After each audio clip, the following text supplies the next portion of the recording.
Want to know how to change your title and tagline in WordPress on your site? Well, no worries. In this video, I'm going to show you an easy step-by-step guide on how to do it. It's super simple, so let's get right into it.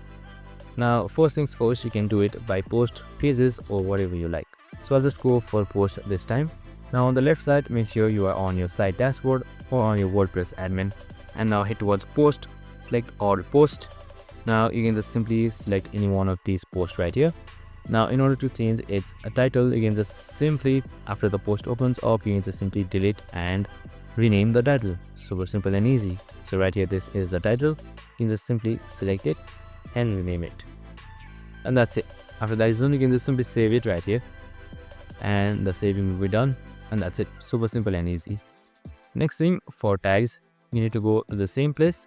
For posts, just simply towards tags right here. And now once you're under tags, here you can see our tag has been added here already.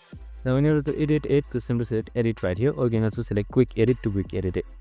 Now once you're under edit, here you can see its description and name as well. Now once you're done with it, simply select update right here. And that's it. Super simple and easy. That's how you update your name, title, and your tag. I hope this video helped. If it did, make sure to like, subscribe, and tune in with us for more of these videos. See you in the next one.